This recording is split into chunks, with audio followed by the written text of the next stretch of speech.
Bonjour mes très chers élèves de la seconde et de la première S. Aujourd'hui, je vous propose la résolution d'une équation irrationnelle.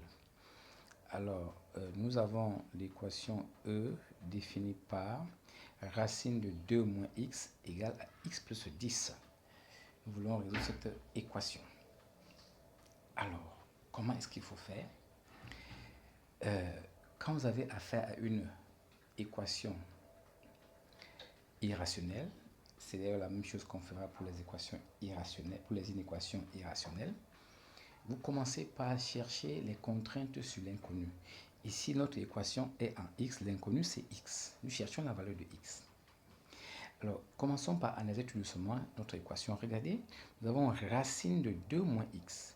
Mais je ne connais pas ce que vaut x. C'est justement pourquoi c'est la raison pour laquelle c'est une équation. Parce que dans une équation, nous cherchons une inconnue ou plusieurs inconnues. Ça va dépendre.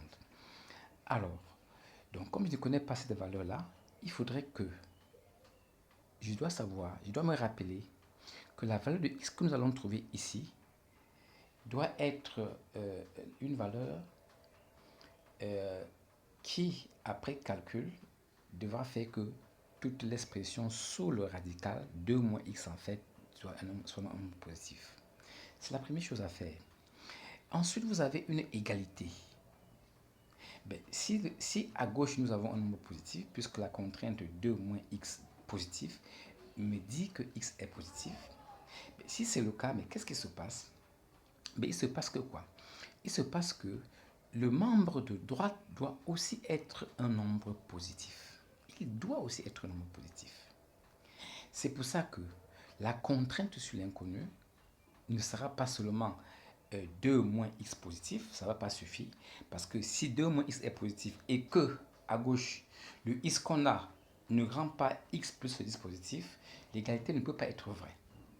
Dans ce cas, nous allons dire que E, notre équation E, existe. Ben, si et seulement si, il y aura donc deux conditions.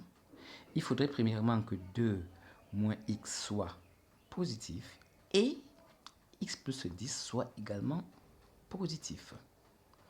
Alors, l'accolade que nous plaçons, c'est pour dire que c'est positif. Comment on va faire ça? Nous avons donc là un système d'inéquation. Il y a plusieurs méthodes, mais je vais proposer une méthode assez simple pour rapidement trouver quel est le x qui va vérifier les deux conditions à la fois. On va faire ça en déterminant tout simplement le signe de 2 moins x et le signe de x plus 10. Et les intervalles où ces deux signes seront positifs sera notre intervalle de solution. Donc là où on aura les deux signes pour notre intervalle de solution. Mais commençons par voir déjà quelles sont les racines de chaque expression. Si je résous ça égale à 0, vous savez que pour résoudre une inéquation, on doit passer par l'équation qui permet d'obtenir cette inéquation. Tout simplement, vous prenez votre inéquation et vous résolvez égal à 0. Mais si ça va vite, vous savez que ici, on a x égale à 2. De même, si nous prenons x plus 10 égale à 0, ben, qu'est-ce qu'on obtient? On obtient que x égale à moins 10. Donc, je vais alors faire un tableau de signes. Je vais faire un tableau de signes de 2 moins x et x plus 10. Alors, c'est fait un tableau de signes. Rapidement, on a moins l'infini de ce côté. On a moins 10 qui est plus petit que 2. On a ensuite 2 et on a tout au bout plus l'infini. Et vous savez comment se passe le tableau de signes. X, la première ligne, c'est la ligne de x. Donc, vous voyez que sur x, les nombres varient de moins l'infini à plus l'infini. C'est ce que nous appelons l'axe R. Nous avons là 2 moins x qui s'annule. On l'a vu que pour x égale à 2, ça s'annule. Et on vient mettre ce 0 pour expliquer que si x est égal à 2, ce calcul nous donne 0. On fait également une deuxième ligne pour x plus 10. Et il s'annule également là. Et comment est-ce qu'on fait? Ben, vous regardez devant x, c'est le signe moins. Ce signe, vous le mettez après. Ça fait donc moins là, plus et plus. Ici, vous mettez plus, plus, moins. C'est-à-dire que vous savez faire ça. Pour donner le signe d'un problème de premier degré, vous regardez tout simplement le nombre qui est devant x, son coefficient. Et bien, si son coefficient est positif, après la valeur qui annule votre expression, vous mettez ce signe et avant le contraire. Attention, on ne fera aucun produit de signe.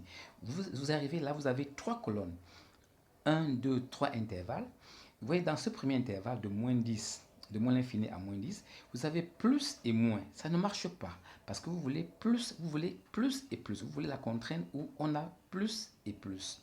Donc, vous voyez que l'intervalle qui a plus, c'est bien cet intervalle ici. Nous allons dire que notre domaine de contrainte, que nous allons écrire domaine de résolution DR comme ça, c'est bien l'intervalle moins 10 à 2. Donc, après résolution, si nous trouvons les nombres qui sont là à l'intérieur, on va les prendre comme solution. S'ils ne sont pas dans cet intervalle, on va rejeter ces solutions-là. Maintenant, pour x appartenant à notre domaine de résolution, on peut alors réécrire notre équation et passer aux transformations nécessaires. X plus 10. Je peux tout simplement élever les deux membres au carré.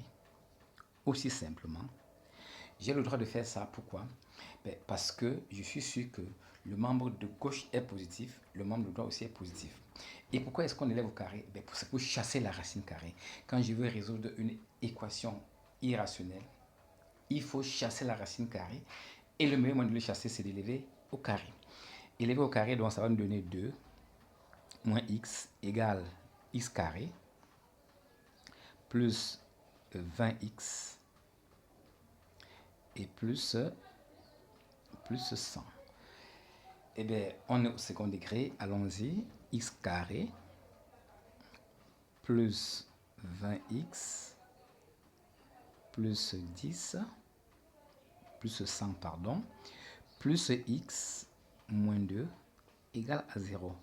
On a mis tout d'un côté et donc on tombe à une équation de second degré x carré plus 21x plus 98 égale à 0. Eh bien, vous savez résoudre ce genre d'équation. Ici, l'objectif ici n'est pas tellement de dire comment on résout une équation de second degré. Vous savez déjà faire ça. Quand on arrive là, on passe par delta. On passe par delta et on trouve aisément les racines, les deux racines de notre équation. Et les deux racines de notre équation, en passant par delta, on va trouver aisément que on aura x est égal à moins 7. On va appeler ça x1 et x2 est égal à moins 14. Donc, je le redis, je dis, l'objectif de notre vidéo ici, ce n'est pas apprendre comment résoudre une équation du second degré. Vous savez le faire en passant par delta. Vous passez par delta, vous allez trouver aisément x1 égale à moins 7, x2 égale à moins 14. Une fois qu'on a fait ça maintenant, on se rappelle de notre domaine de résolution. Est-ce que moins 7 est dans cet intervalle? Est-ce que de moins 10 à 2, on trouve moins 7? La réponse est oui. Mais moins 14 n'est pas là. Alors, qu'est-ce qu'on va donc dire? On va dire que moins 7 appartient bien à notre domaine de résolution, alors que moins 14 n'appartient pas à notre domaine de résolution. Ça veut dire que la solution x égale à moins 14 est rejetée. Il n'y a que x égale à moins 7 qui est une bonne solution. On va donc écrire s égale à moins 7. Et on peut également vérifier aisément au début. Regardez, si x égale à moins 7, qu'est-ce qui se passe ici? Ben, ça sera 9 ici. Ça sera racine de 9 qui va nous donner la valeur 3. Et à moins 7 également ici, ça sera pareil. On aura également une bonne valeur. Mais si nous prenons x égale à moins 14, ici à moins 14, qu'est-ce qu'on va avoir? Ben, on va avoir 16 qui va donner 4. Mais ici, à moins 14, on aura moins 4. Vous voyez bien que 4 n'est pas égal à moins 4. C'est pour ça que cette solution est rejetée. Donc, il est important de bien comprendre comment obtenir le domaine de validité pour résoudre une équation irrationnel. Merci pour votre attention et à la prochaine.